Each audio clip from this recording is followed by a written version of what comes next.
George, him in Australia, wants to tell us that Jesus was smart and correct. So yeah, you are on AXP with myself and Forrest. What you got for us, George?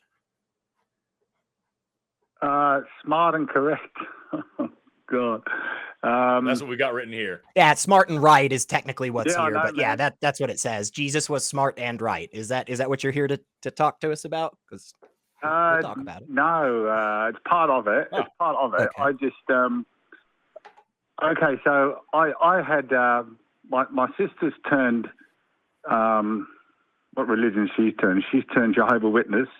My daughter's a Christian. He thinks my mother's a witch. Oh, yikes! And I'm sort of like trying to solve everything, turn my head in. So I've looked into the history of all this. I'm trying to research, like religion and go, well, what's going on, So reading the history of it, when I called the call screen, I said, well, listen, I think I know what's going on with Jesus, because at the time, the political situation, Alexander the Great turns up, takes over the joint, leaves some generals in charge, piss everyone off, and it was just ripe for the time that, a person like Jesus would turn up and go, right, I've had enough of this, probably had enough of the Jewish way of life as well. And then, bang, you've got a rebellion. I mean, I pretty much feel, I could imagine myself like today, I'm pissed off with the way the world is today. And I mean, if I went out there shouting on Facebook and all the rest of it, mate, I don't know how long I'd last. Well, the difference being that Jesus was an apocalyptic preacher who was saying the world is going to end very soon and you need to do XYZ thing to survive that. And he wasn't the only one around either. There's plenty of accounts of other apocalyptic preachers at the same time saying pretty much the same thing. That for Penn and Teller like talk about Apollonius. Apollonius was saying the same stuff, preaching the same ideas, and nobody around here is walking around going, "Oh, Apollonius Christ, I stubbed my toe," So like, yeah, he was an apocalyptic preacher saying crazy things at a time of political turmoil. That's not new or original, and that doesn't make him right or intelligent. I forgot who it was. I think it was Bertrand Russell who said that either Jesus was who he said he was or he was a lunatic. And like, clearly he wasn't who he said he was, since all the shit he said didn't come true. So would have just been a lunatic then. Yeah. What is thy response, George? Mate, look, I really, I agree with you. There would have been a lot of people running around going, we're fed up, and they're waiting for a king. I mean, it's in our nature to, especially back then, a king. We like to worship kings. We like to put people up on a pedestal. So someone comes along, they would have, well, let's make him king.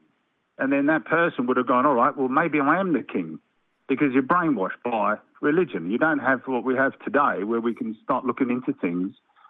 And, we've got science for us to realise that, okay, it's not just a religious thing. There isn't lightning. We can explain lightning. So I understand what you're saying. That all makes sense. So do you... I'm just trying to make sense. I'm trying to make sense to my daughter and my sister to go, well, listen, this is very realistic. This would have happened. It just sort of got completely blown out of proportion.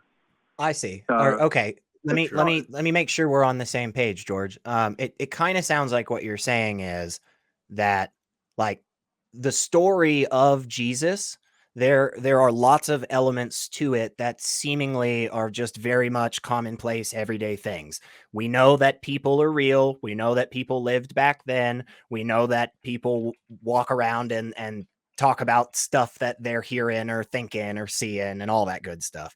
Are you saying you're trying to explain to religious family members about that, even with those elements being true, the supernaturally gaudy stuff, water to wine, walking on the ocean and crap, you're trying to point out that stuff isn't real, even if this other mundane stuff is that what I'm hearing? Yeah, well, that's it. I mean, okay. I mean, there's other things there's other things in the Bible I've read. I mean, I've went and got a Bible, and I went, right, I'm going to read it. This thing is littered with bits of yellow paper with like, what is that? What is that? I mean, I said, look, the first miracle Why would you go to your mother's wedding and get everyone pissed? Your mother would crucify you. I mean, imagine how upset your mother would be. You know what I mean? It's not the sort of thing you do at your mother's wedding. So I'm using common sense. I definitely say to understand what's going on.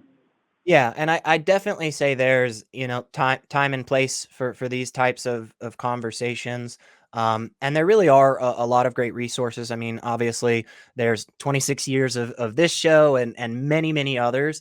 You can go listen to all the great, discussion that Forrest has on his channel, breaking down stuff. I mean, yeah, so go look into that for sure. And yeah, I mean, I think maybe the funeral or the wedding may not be the perfect time to just stand up and start saying that you don't believe in God and like yelling at people and stuff. But I would just say this, George, and this is just something that I always try to do for myself personally. I love engaging in these discussions, and I really do wish that we lived in a world where more people followed a sound epistemology, gave a crap about what was true, applied that consistently.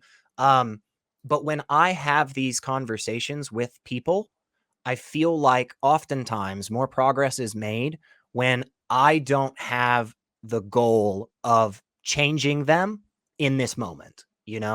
When I come to the conversation with more of a goal of, hey, this is interesting.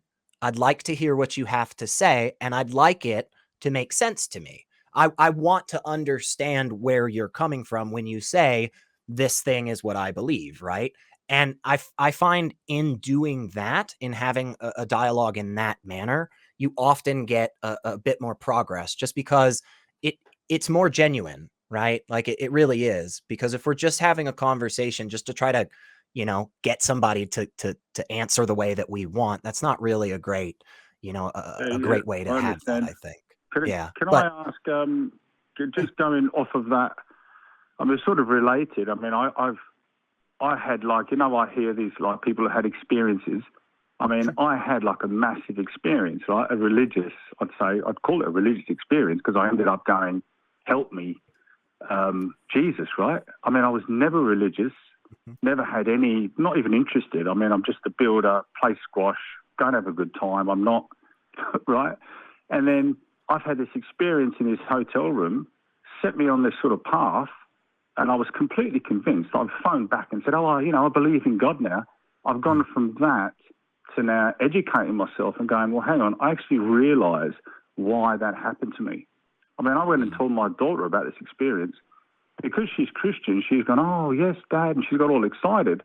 But now that I realise what happened in that room, right, it was just, to me, can I discuss that with, because your mate there's a biologist, I think.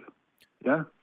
So we are kind of near the end of our show, so we probably don't have time for a really long explanation about the experience and stuff. But I will just say, George, it sounds like you're on a pretty good path. Like it seems like you're questioning stuff and you're interested in learning more, and you're engaging with other people in this space. Just because we're so close to time and we got a couple of other really cool calls we want to grab here. That's all good, mate.